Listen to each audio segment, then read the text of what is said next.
For over a decade, I had carried the name Black Dog. I had always been under the illusion that I was the Black Dog, that I was the silent stalker that wouldn't give up. I was wrong. It wasn't a title, it was an omen. The beast stalked me, following in my wake, laying waste to those around me, leaving me to watch like some sort of cruel joke. My mother, my squad mates, my friends. Every innocent I had failed in my years as a hunter, they all lay at my feet, and the last was all too fresh.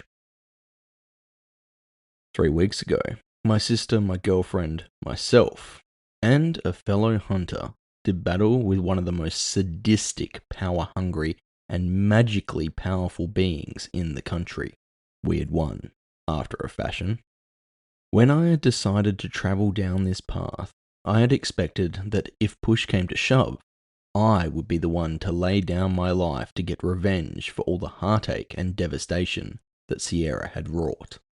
I had lost something, but it hadn't been my life. Hercule, though, had sacrificed it all. A woman that had been proven to be nigh unkillable, he had held a grenade to her chest, blowing her sky high, and sacrificing his own life in the process. My higher-ups had launched an investigation the very next day. As always, I had recorded the entire event via my optical implants. Her admission was all too clear, and it didn't take too much digging when we knew where to look for the skeletons in the closet. The public had been lied to, the people who needed to know knew, and were silently dismissed. I would have been fuming. I would have been tempted to complain loudly and in public about the truth behind Sierra Tolomine's disappearance. I would have, but I had more important things to do. Hercule had a large family, big and wealthy to boot. His uncle was one of the most influential tycoons in the country. Hercule himself had been in the SAS back in England. His funeral was everything he had deserved it to be. And even though the truth behind his death wasn't made public, Hercule's uncle made sure that it was understood why and how he lost his life. His send-off was that of a hero. I'm not ashamed to say I shed more tears for his passing than my own father. Well, Hercule was a good, honest, and honourable man, so fair's fair. It was the largest funeral I'd ever been to. It was the only one I'd not wanted to leave. Riva had held my hand as we filed away from the grave, leaving a mostly empty casket to be buried behind us. It was the symbolism that was important after all. She let go of my hand and pulled me in close. I couldn't feel her emotions anymore, but I knew she was dealing with it better than me. It wasn't her fault, after all. She wasn't the reason he hadn't walked out of there with the rest of us. "Do you want to go to the wake?" I shrugged. She pulled me out of the flow of the crowd to stand beside the path, waiting for an answer. No longer could she read my mind. No more silent conversations, no more connection. She looked at me, expectantly. I opened my mouth to answer, as a bulky shape halted in front of us. I had to look up to meet the eyes of an elderly but very strong-looking orc. What little hair he had was grey and cut very short on his head, a thin grey beard, many tribal tattoos. They all filled out the picture of an orc patriarch. His suit, all black and perfectly fitted, nice and crisp, which was more than I could claim, I felt shabby and ashamed. "You would be Ulf." His voice was deep, yet soft and solid. "Mason."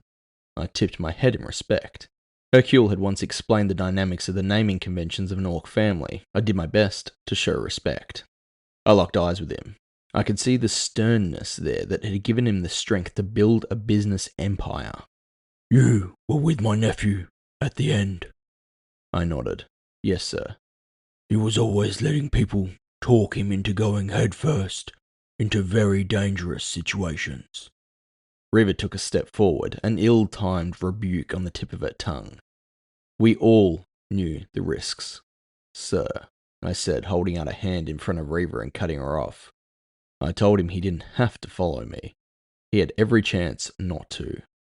"And yet, he did. He followed you all the way." Reva pushed my hand away. Your nephew avenged thousands of lives. Any one of us was prepared to make that sacrifice. I pulled her back. It's okay, babe. She shook my hand off again as I reached for her. No, it's not. I'm not going to let him stand there and... He cut Reva off mid-tirade. Your sister. She went with you too, I understand. And your friend here. His eyes flicked from me to Reva and back again. You inspire much loyalty with your companions, young man. My nephew spoke very highly of you. I know he was proud to be by your side at the end. He placed a huge, natural, flesh and blood hand on my shoulder. I would pay anything to have him standing back before me. I would sacrifice you in a moment. Let this be understood, if not for the fact that I know he would have it no other way. Tears rimmed the aged and grim face. I'm sorry, sir. I did everything. He lifted his hand from my shoulder and waved it between us, stopping my words short. I'm sure you did. Someone who earns loyalty like this does so by putting themselves first in battle, by leading by example and standing up for his followers. I don't doubt it. He made to go on, and then let out a sigh that seemed to deflate him. None of this changes anything. You did the right thing, so did he. But for us, the price was so very high. His eyes scanned the milling crowd, family, friends. He took in a deep breath and straightened up.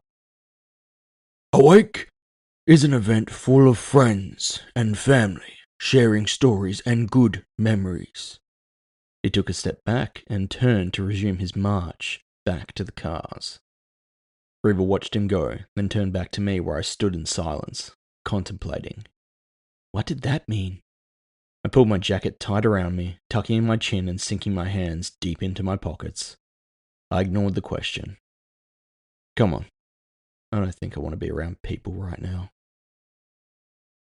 We returned to the hotel, just Reva and I. Fia didn't do long-distance travel. Besides, Tobias had introduced her to a whole new type of addiction in that creepy bookshop of his. She had discovered manga. Last I talked to her, she was 10 books deep into some series called Bleach. Don't ask me. Monsters, magic, and swords. It's all a bit far-fetched for my liking. Instinctively, as I stepped inside the apartment, I tried to reach out with my senses to turn on the lights, the aircon, other incidentals. But there was no connection there. I sighed, walking across the room in the dim light of the city illuminated beyond the glass. Reva flicked the switch as I dropped onto the couch. It was the little things you missed, the things that you had taken for granted. I lay back on the cushions of the couch and closed my eyes, covering my face with my forearm, trying to calm my mind. Reva strolled across, undressing down to a tank top and her underwear, then collapsed into the big chair opposite me. She had cut her mohawk short since the fight at the penthouse, a large portion of it having been burnt off anyway. Parts of her face were still healing from the heat they'd been exposed to. You want a beer? I sat up for a moment and twisted out of my jacket, then dropped back, kicking off my shoes, staring at the ceiling. Sure, why not? They were out of the minibar, so they were pricey and probably about as close to beer as sex in a canoe. Still, better than nothing. If I wasn't in the mood that I was in, my girlfriend, beer, a nice room with a view, it would have been a relaxing vibe. Don't let them get to you. She meant well, but I wasn't in the mood for discussion. I drank off my beer and didn't respond. In your line of work, he could have gone any time. But he didn't, I said in a pissed tone. He died on my watch, at my command. My bullets in his chest. Don't give me that died on my watch bullshit, she said, matching my attitude. That's total crap and you know it. We did what we did. It was bigger than any of us. We were all prepared to lay down our lives. We all knew that when we walked in. Yeah, but he... I started and she cut me off. With what we faced, we all should have been dead. It was a miracle any of us walked out of there alive. Her words overran me. I went for sullen instead of angry. I did everything I could. Fuck, I just should have... She interrupted me again. Should've what? Should've foreseen how hard she was gonna be to kill? Fuck me, Ulf. You burnt yourself out. You practically stripped your own powers away, and all it did was make her halfway mortal. Hercule was the one with the grenades. He was probably already dead anyway with those wounds in his chest. What he did needed to be done. It's in the past now. Make peace with it. I wanted to storm off. I wanted to walk out of the room and not come back. I wanted to tell her to shut the hell up.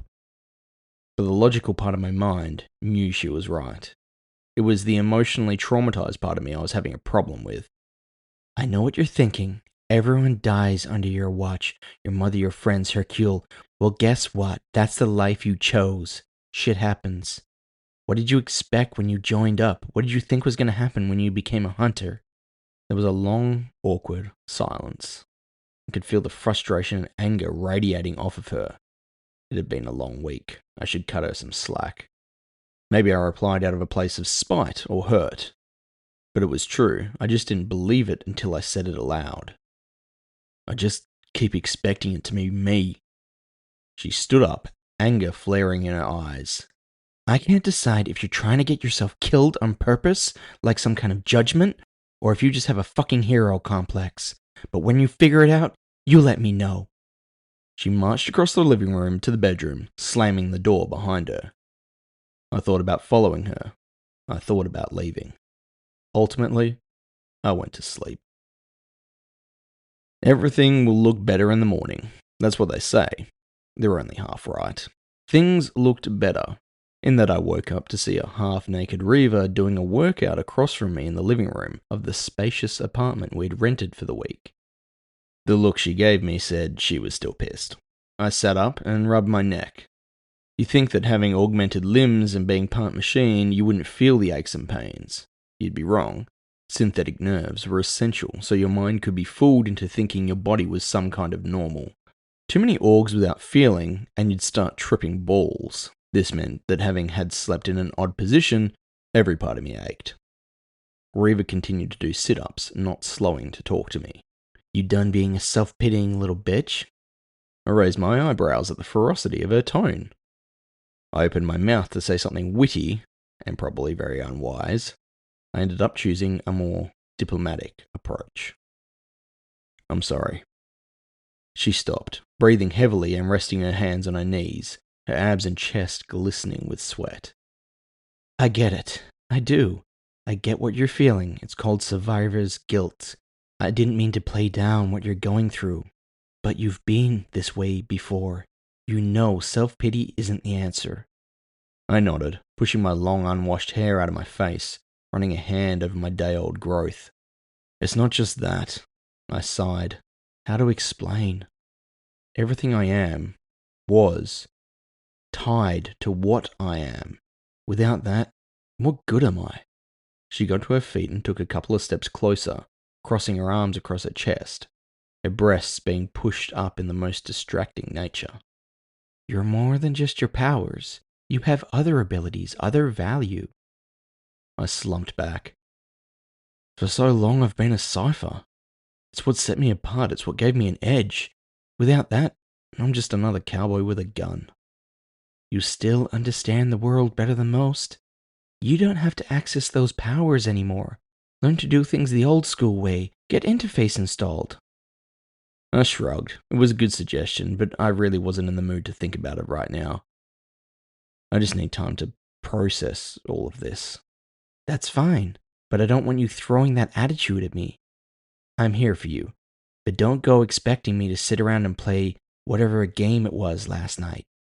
She moved to stand in front of me and leant down to give me a kiss on the forehead. I couldn't help but smile as her chest was level with my face. She grinned down at me. Best antidepressants in the world.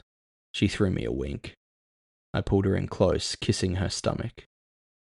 I've been thinking, maybe it is time for a change. You're right, so was my dad. I've made all the decisions that led me here. I'm the only one who's put me on this path.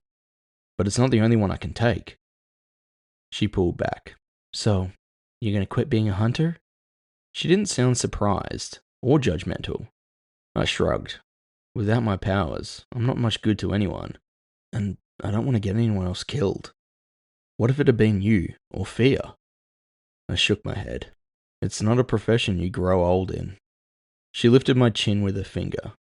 I'll back you up no matter what. But why? It's not just because you lost your powers. I let out a sigh. It's everything. You were right. What did I expect when I became a hunter? Dad was right. I pretended I wasn't a killer anymore, but I just changed the battlefield. I'm more of a gun for hire now than I was before. So what would you do instead? That was the big question. This is all I'd ever been. I didn't have any other skills. I have no idea. We had the apartment for another 3 nights. It was right in the heart of Brisbane. We spent most of our time remaining in the apartment, going out for food, but mostly just recovering, emotionally and a little physically. Despite Reva's best efforts, a somber mood still hung over me. Reva hadn't been as angry with me since the night of the funeral. Emotions had been high. Now I just spent a large portion of my time alone in contemplation. No matter how much I tried to distract myself with trying to figure out what job I could do that didn't involve a gun, it didn't stop me seeing Hercule when I closed my eyes at night, bleeding out in front of me. My bullet wounds. My shots in his chest. Reva and Rio were the only ones who knew what I had done, how Sierra had fooled me. I kept coming back to it. Maybe if I hadn't wounded him, maybe he wouldn't have decided to go out like he did. Maybe he would have had a better idea. Maybe. I didn't tell Reva about all of this. I just needed time to process. Besides, I knew what she would say. In between the self-hate and beer, my body was slowly on the mend. It had been 3 weeks, but I still wasn't up to scratch. I still had my dodgy legs, and both Reva and I needed some works on our augments. My hand that I had lost had been replaced with a very basic temporary one. We both had appointments booked when we got home, but the physical drawback, coupled with my powers being essentially dissolved, I felt like a cripple. On the second last night, we were getting ready to head out to find a bar in which I intended to get very drunk. There was a knock at the door. I looked at Reva from across the room. She shrugged as she pulled on her leather jacket. Only a few people knew we were in the city, let alone where we were staying. I crossed the room and looked through the peephole. Deciding the woman on the other side didn't look too threatening, I made to open the door. I had been wrong before. I rested one hand on a pistol I had tucked inside my jacket and opened the door. The woman who stood on the other side smiled nervously as I opened it. She was shorter than myself, blonde curls and glasses. A white button-up blouse, her jacket was vibrant purple. Her hair had magenta streaks and neon strands through it, and she carried a satchel bag over one shoulder. As far as augments went, she was supporting some pretty chrome plates on her cheekbones and at her temples, more showy than synthetic skin covers that most people went for. Her chrome hands matched, but supported magenta trim and some neon lights. You're Ulf, right? I looked up and down the hall, checking to see if anyone else was hiding out there. Yeah? She held out her hand. I'm Darcy. I'm Hercule's handler. She pulled herself up on her own words. Was. That caught me off guard. I realized I'd seen her at the funeral, but from a distance, and of course I hadn't known who she was. Can I come in? Maybe she was here to give me a hard time like Mason had, though from her manner I doubted it. I stepped aside. Bea would have to wait. Yeah, sure. She took a few steps inside and then stopped to look around the room. This is nice. She was trying to be perky. Nice view. I walked past her and motioned to the chairs and the couch around the coffee table. She nodded to Reva as she took a seat in one of the oversized and worn faux leather chairs. And you would be Reva? I would be. Another forced smile. Nice to meet you. I was a little taken aback at this innocent and cheery-looking pixie of a woman. I'm sorry, you said you were Hercule's handler? In my experience, handlers were all fast-talking and hard as a coffin nail. Even Rio, who came across as more sassy, was in fact a cold hard bitch. They had to be to negotiate and bully their way through government protocol on our behalf. I couldn't see this woman doing anything like that without the suffix please or sorry. Yeah, For 4 years now. No offense, I said as delicately as I could, but you don't seem the type. She laughed, and a short little cackle caught me off guard. Oh, I get that a lot. Hercule didn't need that kind of a handler. He was pretty good at that kind of stuff on his own. Besides, he was on loan for Merlin Tech most of the time. I just did the paperwork, booked his flights, that kind of thing. Ah, she was that kind of handler. Every now and then you get one. They ended up in the role, but they couldn't actually do the rough work. You settled them with the more independent hunters, to give them something to do and stop the hunters becoming too independent. More like a vigilante than a federal operative. So, why are you here? Not to sound rude, but, well, I'm not exactly popular with Hercule's friends and family at the moment. She looked somber for a moment. Yeah, I'm sorry about that. But don't worry, I'm not here to bust your balls. I don't blame you for what happened. She grinned wide with remembrance. I could tell you so many stories. He was always a very reckless hunter. He should have died 10 times over by now. So if you're not here to guilt me, why are you here? And how did you know where we were? Reva asked. Oh, I asked Rio. We go way back. She was my mentor when I entered the department as a skip tracer. She rummaged around in her bag and pulled out an NFC card, placing it on the coffee table. I eyed it, but didn't pick it up. And that is? Reva asked. That is Hercule's last case, before he went west. Unfinished business, if you will. I put a hand to my eyes and rubbed them slowly. Look, I'm really not in the shape for any of this. I'm not even sure if I'm cut out to be a hunter anymore. She locked eyes with me. Behind the false sheer, there was something else. Please just take a look at it. I hesitated, then reached out and picked up the card. Holding it in my hand, I downloaded the files it held. I may have lost the majority of my powers, but I was still loaded with cybernetics. I had retained just enough ability to control them without needing an MPU. The files flickered across my HUD, and I opened them up one after another, giving each one a quick glance.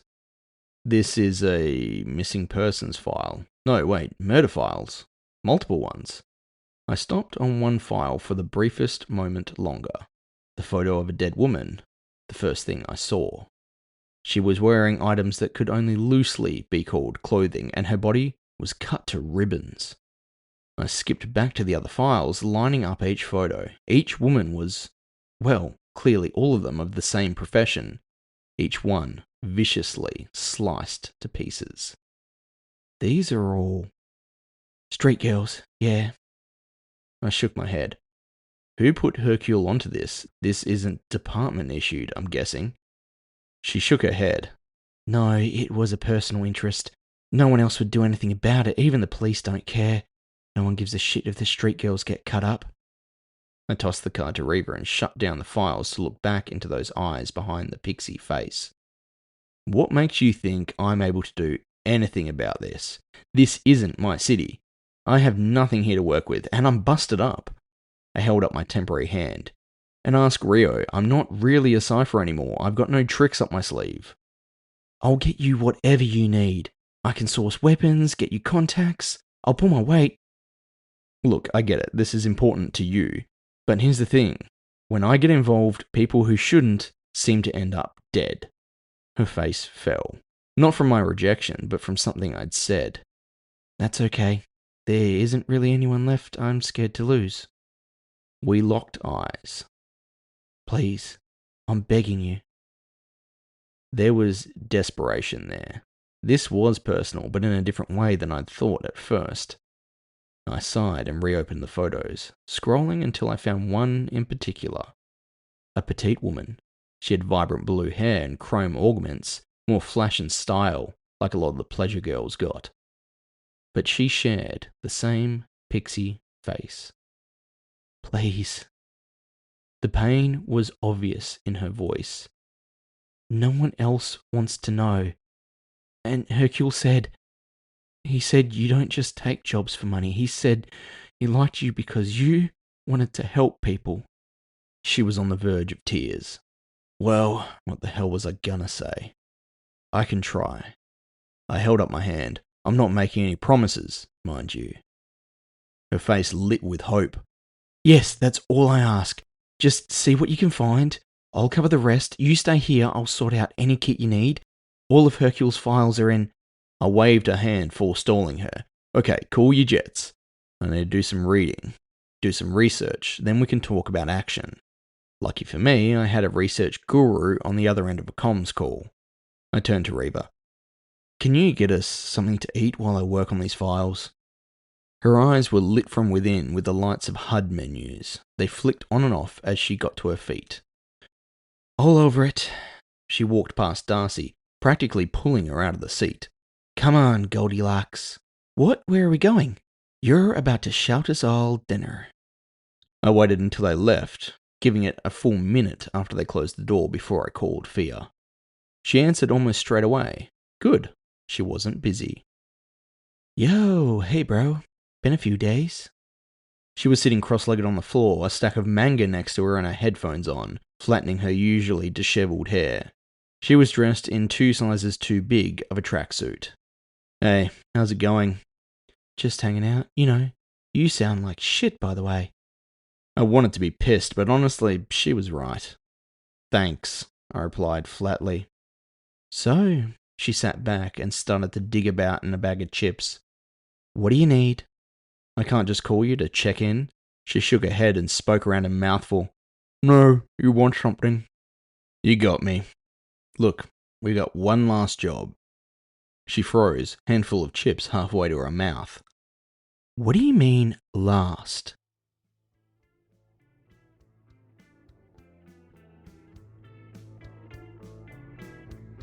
Thank you very much for listening to Cyphers Edge. If you enjoy this podcast, a subscription to the channel would be most appreciated. If you'd like more content from me, you can find me on various social media platforms. I also have a Discord. It's a small community, but we'd love to see you there to talk about the genre and any other topics that relate to the podcast, literature, or sci-fi and cyberpunk. As always, the script and narration were done by JJ Brandis, myself, and the music was done by Kale McLeish. Copyright Cyphers Edge 2026.